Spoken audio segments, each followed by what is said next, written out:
तो शुरू करती हैं आज की क्लास। आज मैं स्वर संधि लेकर आई हूँ। स्वर संधि के संस्कृत में कैसे संधि करते हैं या संधि विच्छेद करते हैं। तो आज मैं संस्कृत का चैप्टर लेकर आई हूँ, स्वर संधि।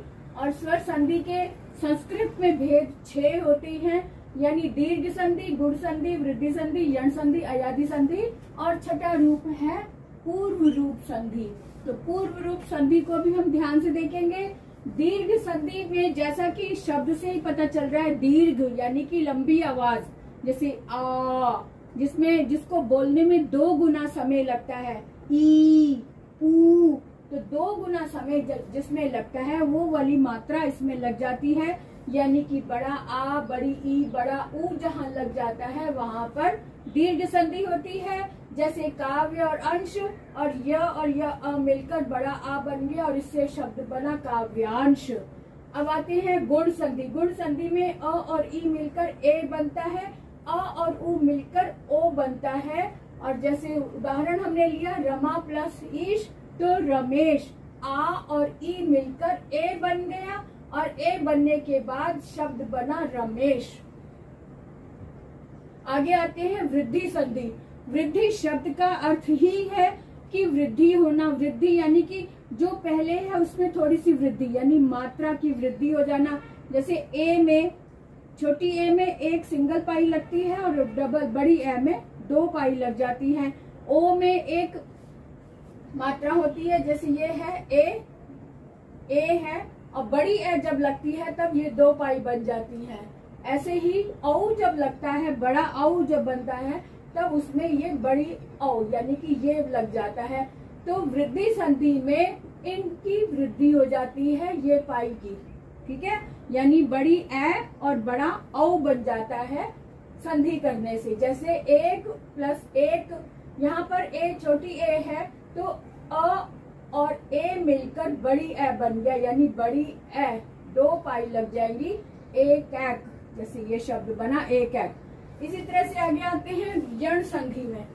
यण संधि में ई, पूर्व पद में ई है तो य बन जाएगा, अगर पूर्व पद में ऊ है तो व बन जाएगा। लेकिन इसके साथ शर्त सिर्फ इतनी है कि ई के साथ में ई को छोड़कर कोई और स्वर आए। इसी तरह से अगर पूर्व पद में ऊ आया है तो ऊ को छोड़कर कोई भी और स्वर आए तब ऊ का व हो जाता है, ई का य हो जाता है। ऐसे में यण संधि होती है। जैसे कि उदाहरण हमने लिया अभी प्लस उदय, तो यहाँ पे ई आया है, ई का य बन गया, और इधर ऊ है तो ऊ, यू में ऊ की मात्रा लगकर इसमें लग गया तो अभ्युदय, शब्द बना अभ्युदय। इसी तरह से अयादि संधि में ए है, पूर्व पद में अगर ए है तो ऐ बन जाता है, आई है तो आए बन जाता है, ओ है तो अव बन जाता है, औ है तो आ बन जाता है। ये वाले स्वर जो है वह पूर्व पद में होने चाहिए। पूर्व पद में ए है तो ऐ, आई है तो आए, ओ है तो अव, औ है तो आ बन जाता है। अब जैसे हमने एक उदाहरण लिया ने प्लस अन, अब इधर ए आया है तो ए से आए बन गया, अब आए में अन जोड़ना है तो शब्द बना नयन। इसी तरह से न, बड़ी ए और अक आया है, बड़ी ए से आए बन जाता है, इसलिए न का आए बन गया, और आए और क जोड़ दिया तो नायक, ये शब्द बन गया तैयार।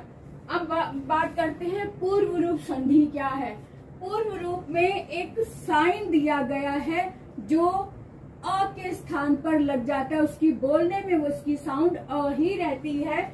इसलिए इसका नियम ये है कि ए, पूर्व पद में अगर ए है तो इसके साथ में अगर अ आया है तो अ को ए आए ऐसे लिख देते हैं, ए अ ऐसे। जैसे उदाहरण है हरे अत्र, हरे ए है तो ए का तो ए ही रहेगा, लेकिन जो अ आया है उसका हम ये वाले साइन दे देंगे, अत्र, हरे अत्र।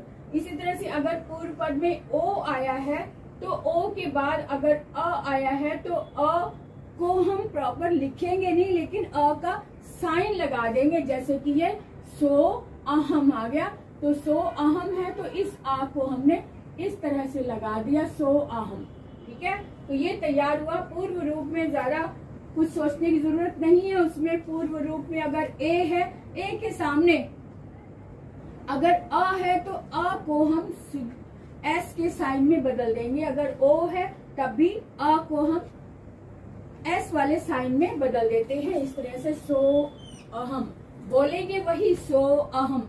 और जैसे हरे अत्र है, बोलने में वही साउंड आ रही है हरे अत्र, लेकिन अ को हम अ की तरह लिखते नहीं है। अ को हम इंग्लिश के एस की तरह लिखेंगे, इस तरह से हरे अत्र।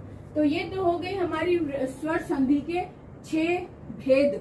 अब 6 भेद के उदाहरण देखते हैं कि इनके उदाहरण हम किस तरह से देख सकते हैं। इनका प्रयोग हम उदाहरण के माध्यम से समझेंगे, तब हमें और भी अच्छे से समझ में आ जाएगा।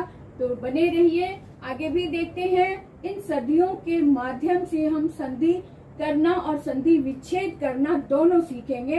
तो अगर आपने अभी तक सब्सक्राइब नहीं किया तो सब्सक्राइब कर दो, लाइक और कमेंट जरूर करना और शेयर करना बिल्कुल ना भूलें। कमेंट करके मुझे जरूर बताएं कि आपको ये वीडियो कितना पसंद आया, कितना समझ आया, और अगर नहीं आया तब भी लिखें, अगर समझ आया तब भी मुझे कमेंट करके जरूर बताएं, ताकि मुझे पता चले कि मेरे वीडियो में आपको कितना समझ आया, मेरे वीडियो आपके लिए कितने उपयोगी हैं।